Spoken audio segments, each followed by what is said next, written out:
In this episode of the Boundless Life podcast, meal timing, protein timing, and time-restricted feeding strategies for muscle gain and fat loss.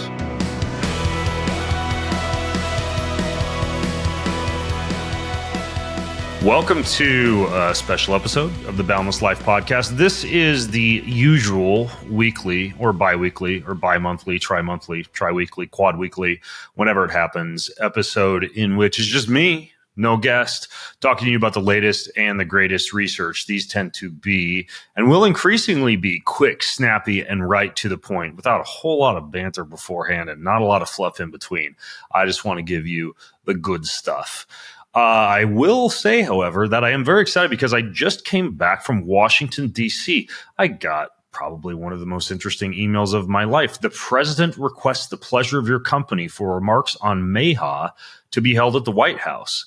And so there I found myself at the White House to listen in and participate in the Make America Healthy Again Commission report presented to President Trump, chaired by Robert F. Kennedy. That commission has released its first official report called the MAHA report, Making Our Children Healthy Again, which, if I'm doing the math properly, is abbreviated MOCA. The MAHA-MOCA report. None of these acronyms are that great, to be honest with you.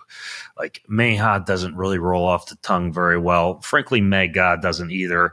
Making Our Children Healthy Again, MOCA, a sweet chocolatey diabetic drink served at coffee shops, might not be the best acronym, but I digress. At least we're working on making a difference here in people's lives. The report really held up a pretty concerning mirror to a nation in health crisis. Namely, it reported how over 40% of the children in the U.S. suffer from at least one chronic illness. 75% of our nation's youth are ineligible for military service due to obesity, mental illness, and poor physical health. Suicide, anxiety, developmental disorders, and autoimmunity are all rising at breakneck speeds. You can Google, or actually Google, I'll put it in the show notes, bengreenfieldlife.com/491, the actual report, which identified four drivers of the crisis. Number one was ultra-processed foods, which now comprise, this shocked me to hear this, 70% of the average child's daily calories are from ultra-processed foods, which are kind of engineered for addiction and stripped of nutrients and have a lot of harmful additives in them. And then the second thing was environmental toxicity, right? Lots of things that you hear people talking about nowadays, endocrine disruptors and microplastics in the chemical soup that our kids live in. And the report does name how the FDA and EPA may have failed to protect us in scenarios like this because of potential financial interest. Not that that would ever happen, but a little bit of commerce supported in replacement for health concerns. Digital entrapment and a sedentary life. 9+ non-school hours a day on screens in our kids these days. Geez, I used to wear barbed wire on my feet, my bare feet, and walk uphill both ways to school in the snow. I'm just kidding. I was homeschooled. I rolled out of bed. That's about all I did. But kids have a huge amount of screen time these days. And so movement has eroded, sleep has eroded, community involvement has eroded. And so we see this surge in depression and loneliness and despair. And then finally, over-medicalization. Big word. But the idea of numbing a lot of these problems with pharmaceuticals is also an increasingly concerning issue. That is the meat of the MAHA report. And it was an honor, it was concerning to be in that room, but also an honor to see and witness that we're actually putting our foot down and making changes. And, my whole take on this is I'm probably not on the farthest far right of this movement. I am a libertarian capitalist who believes that companies should, for the most part, be allowed to operate how they wish and put into their foods what they wish. And if they do a bad job of that and people die and get sick, then that company will eventually go out of business because people figure out that that company is not doing a great job. However, because there is so much deception in advertising, there are, in many cases, children whose lives and health are at stake who do not have the ability to be able to understand and participate in commerce in the same way as an adult, and in many cases are being fed by the adults shopping for them, in a system that is geared towards pushing and making many of these unhealthy foods more affordable, I do think that a little bit of extra collaring of some of the companies, specifically the food and pharmaceutical companies contributing to this crisis, is necessary. I also think that in some cases with the Mayhaw movement, there have been fish fried, so to speak, that might not be the biggest fish to fry. What I mean by that, I think that I'd rather see a very large focus based on calorie control and moving more than I would like to see focused on, say, like a food coloring or an artificial sweetener. Look, like if I have a client and I want to help them lose weight, I would actually rather see them drinking like an apple flavored electrolyte beverage with natural flavors and maybe some sucralose and even, God forbid, some FD&C red whatchamacallit, than I would them eating 400 calories of apples a day. I realize that's a shocker, but obviously in an ideal scenario, they're just eating one apple a day. What I'm saying is that I think that caloric overcompensation is even more of a concerning issue than some of the trace like colors and chemicals and the process used to isolate natural flavors and some of these things that I think are grasping at straws compared to the bigger issue of people eating too much and not moving enough. So I would like to see a much greater focus placed upon that. I would love to support wherever I can, and I'm trying to do so. And so that's what I was doing in Washington, D.C. during about the maybe 1.7 times of the year that you'll actually find me wearing a suit. All right, moving on. As promised, I want to talk about some very interesting studies lately in the field of time-restricted feeding. A lot of them have come out. And of course, the way that we eat is important. The amount that we eat is important, but the time that we eat is also important. So a recent study entitled, brace yourself, The Effects of Time-Restricted Eating on Actigraphy-Derived Sleep Parameters, post-hoc analysis of a randomized isocaloric feeding study. That is a mouthful. Pun intended. But basically, this was looking at whether time-restricted eating helped or hurt sleep or didn't have any effect, like if you actually eat during a compressed feeding window. So this was a 12-week trial in people who had obesity or prediabetes or type 2 diabetes. So what they did was they had a time-restricted feeding group that was only allowed to eat from 8 a.m. to 6 p.m. And 80% of their calories needed to be eaten by 1 p.m. All right, so they're having breakfast, lunch, light dinner, and they weren't snacking after 6 p.m. and they weren't snacking, including like sugar and cream in the coffee or an orange mocha frappuccino before 8 a.m. In the control group, people got to eat kind of like what we call ad libitum from 8 a.m. till midnight. And at least 50% of their calories were to be eaten after 5 p.m., which is pretty common. People have a big ass dinner because they've been working all day. And then they measured their sleep using a wrist-worn device, right? So not super high-tech laboratory sleep, or they call it plethysmography, but a wrist-worn device. They found that total sleep time increased by, and this was shocking to me, 55 minutes in the time-restricted eating group. And look, while I'm not one of those Brian Johnson's finish your last meal by 11 a.m. type of guys, this one got me thinking, gosh, that's not that difficult, right? Eat 80% of your calories by 1 p.m. So a really good, nutritious, calorically dense breakfast and lunch. Don't eat a whole lot for dinner and finish dinner by 6. And that could buy you 55 minutes of good quality extra sleep. That is great to know. And I think it should make us all think about our snacking and our eating habits and how we stack the calories that we consume during the day. And then another paper came out, and this one was a systematic review and meta-analysis of randomized clinical trials comparing time-restricted eating with and without calorie restriction for weight loss. So now we're looking at weight loss, and specifically what this means is that they wanted to know if two groups ate the same number of calories, or at least both groups didn't intentionally cut calories and just ate whatever they wanted, but one group ate all those calories during a certain period of time during the day, and the other group just got to eat whenever they wanted with no mealtime restrictions, would there be an advantage of one group versus the other? So what they found was that even when both groups, and this defies the law of physics, what I'm about to tell you, when both groups ate the same amount of calories, The group that did time-restricted feeding, and the intervention duration in this meta-analysis ranged from 3 weeks up to 12 months, and the time-restricted feeding ranged from 4 hours, right, eating only between 12 and 4 p.m., for example, to 12 hours, eating between, like 6 a.m. and 6 p.m.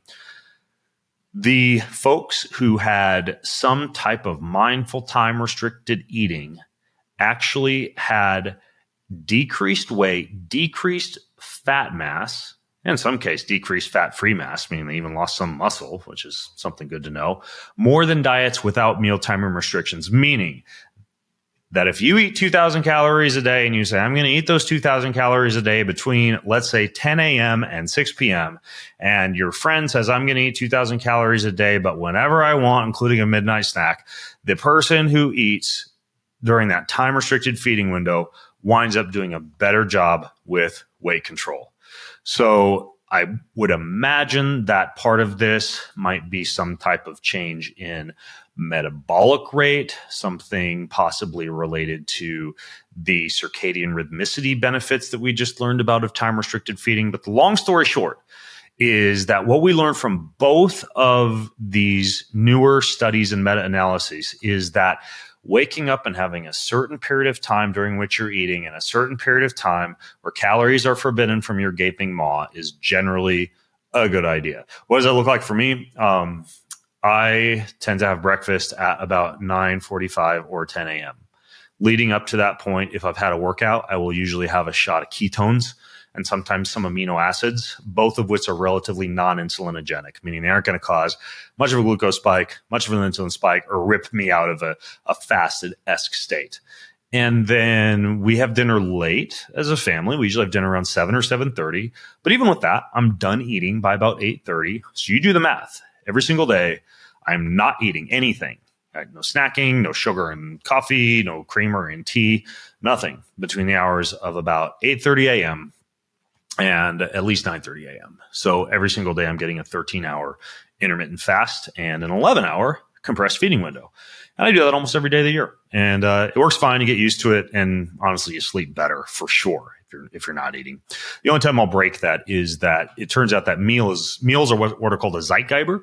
They help to align your body to new time zones. So when I'm traveling, if I've crossed multiple time zones, I will actually eat breakfast before the workout rather than work out and have breakfast, because that meal helps align my body to a new time zone. So for example, if I normally work out at, let's say, 8:30 a.m., which is usually when I work out, and then I have breakfast around 9:45 a.m. after my workout, and I've traveled from Washington State to New York State, I will get up in New York State, have like a bowl of oatmeal or protein shake or whatever around 7:30 or 8, and then go do my workout and then finish my workout. Sometimes I'll have some extra ketones or aminos after the workout, then wait till lunch to eat again. So that's kind of how I do it when I travel to get myself oriented to a new time zone more quickly.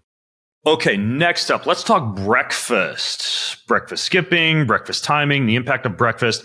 There was a very interesting, I guess you could call it like a blood sugar hack that came to light in a recent paper entitled The Impact of Breakfast Consumption Timing versus Breakfast Omission on Post-Lunch Glycemia and Insulinemia. This one was an adolescent girl. So, people going to school, do you give your kids breakfast? Do you not give your kids breakfast? What happens if you do or if you don't?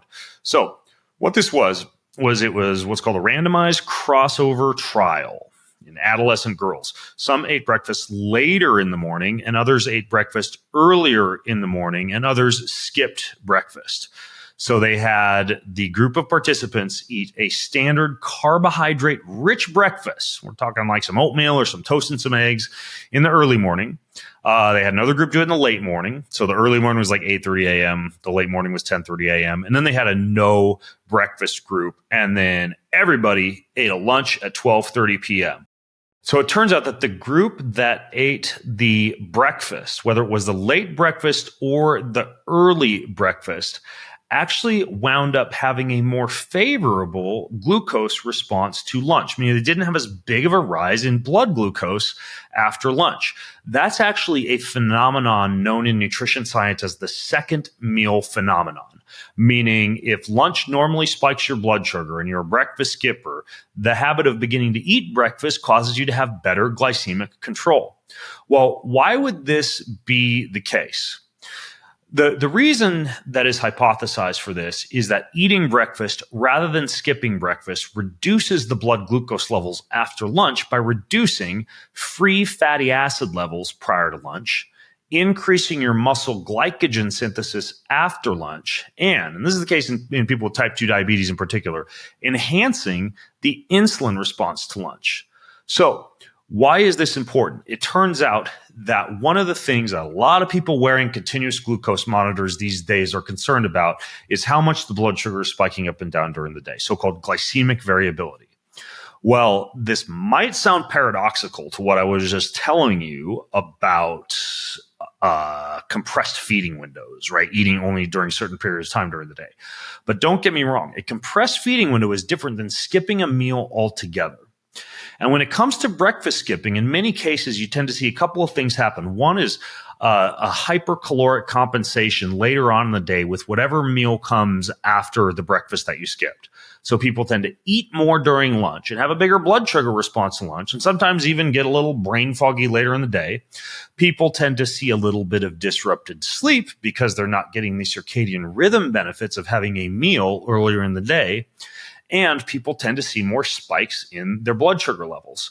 So what is important to know about this is that if you are tracking your blood glucose and you want more stable blood glucose levels, eat at regular times during the day and compress your feeding window preferably.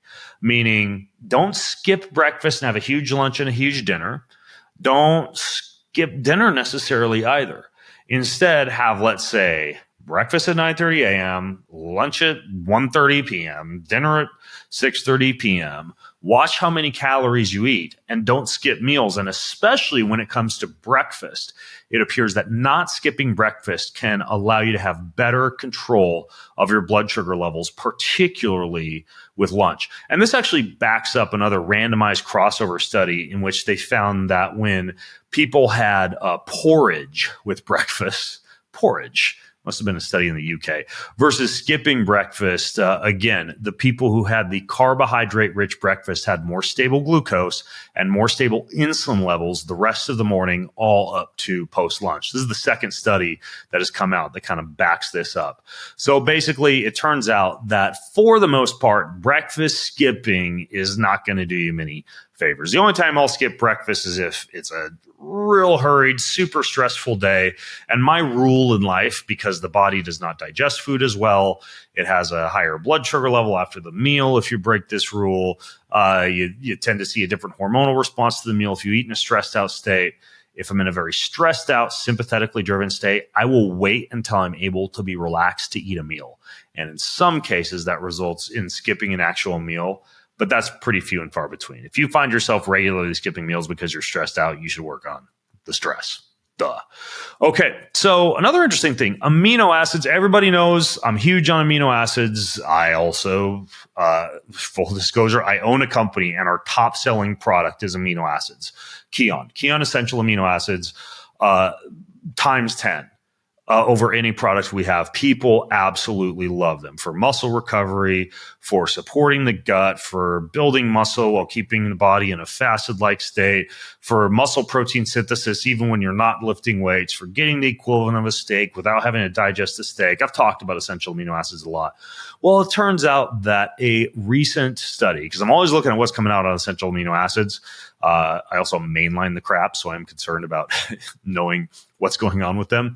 4-week randomized control in people with cystic fibrosis. Amino acids, fibrosis, if I can talk. Amino acids, the essential amino acids, namely, not branch chain amino acids, which is just, in my opinion, fancy overpriced flavored water, but real essential amino acids that mimic the composition of human muscle. They found that amino acids reduced interleukin-6, a pretty major marker of inflammation, by, this is huge, 34% compared to a placebo that did not contain amino acids. That is a key inflammatory marker. And that's very interesting. Now, they didn't see a change in C-reactive protein. They didn't see a change in a lot of the other physical performance tests that they were putting these people through.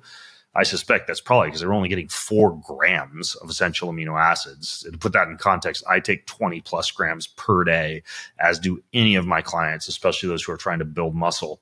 But anyways, the reduction in inflammation from amino acids was very interesting. And amino acids are already part of my, I'm injured, I need to heal something up fast stack.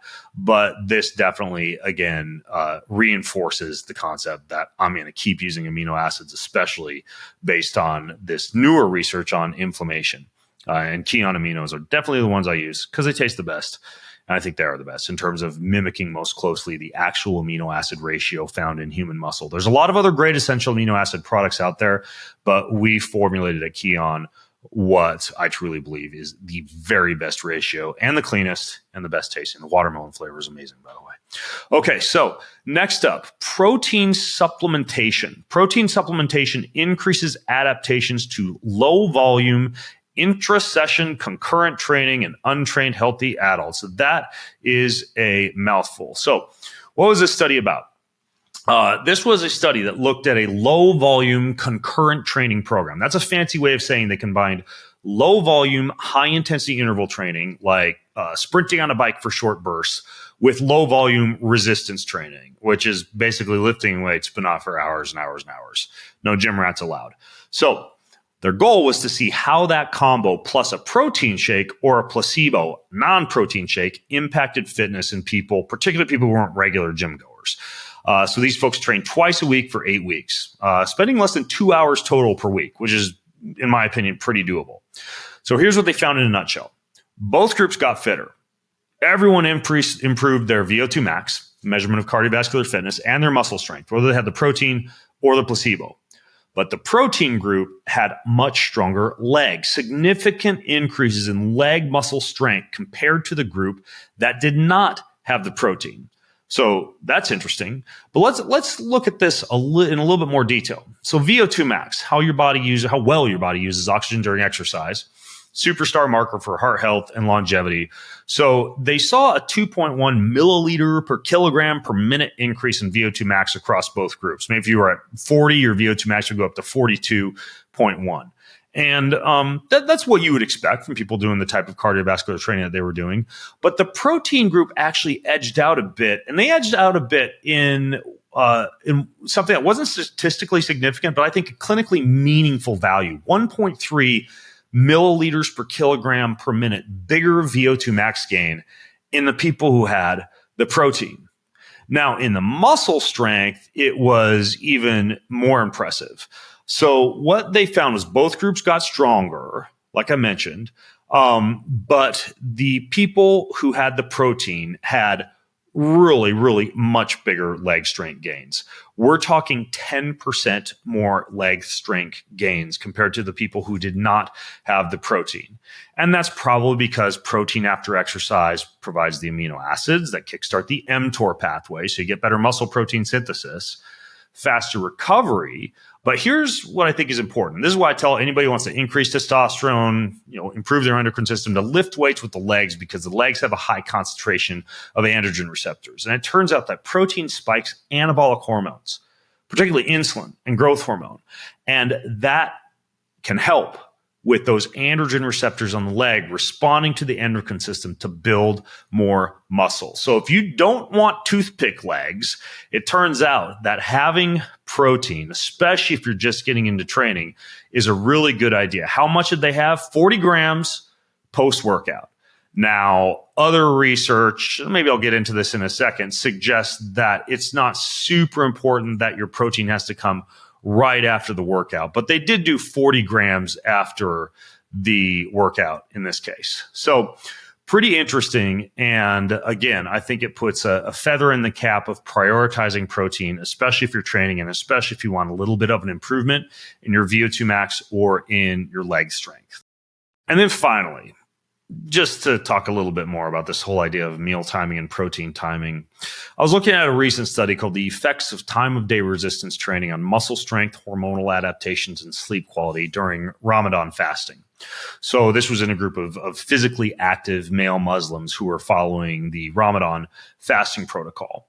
And they were looking at if there was a difference in when they did actually get a chance to eat, if training in a fed state, specifically during Ramadan, I'm sorry if I'm not putting the emphasis on the right syllable. I should probably be educated about this. Training in a fed state during Ramadan was more effective than training in a fasting state, specifically for strength adaptations.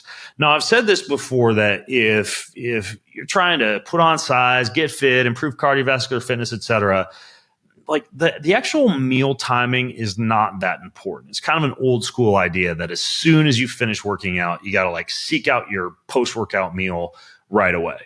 But there are a couple of cases now that I've seen in the literature that would suggest getting your post-workout meal timed as close as possible to when you finish exercise could be a good idea. Number one would be if you're an athlete who's doing 2-a-day workouts or 2-a-day practices or scrimmages, or you have a match later on. Replenishing glycogen via carbohydrate intake as soon as possible after workout, especially with compounds that might increase the ability of that glycogen to get stored away, like caffeine and creatine, is a pretty good idea. The other group that seems to benefit quite a bit from not just eating after workout, but potentially eating before work, going into workout not fast, would be the group that wants to get as strong as quickly as possible.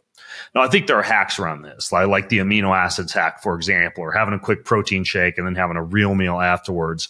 But the takeaway message here is if you're training twice a day, definitely eat as soon as possible after the first workout, and include carbohydrates. And if your number one goal is to get as strong as possible, then make sure that you're not training fasted, meaning you've had a meal before the workout. All right, you guys. As promised, this was short, this was snappy, this was chock full of some quick takeaway tips for you. I will put the juicy show notes at bengreenfieldlife.com/491. Leave your questions, your comments, and your feedback over there. I would love to hear if you like these quick episodes where I just give you a whole bunch of information right at once that hopefully makes your life better, your training better, your longevity better, and your better. All right, thanks so much for listening in. Until next time, I'm Ben Greenfield from The Boundless Life and bengreenfieldlife.com. Signing out. Have an incredible week.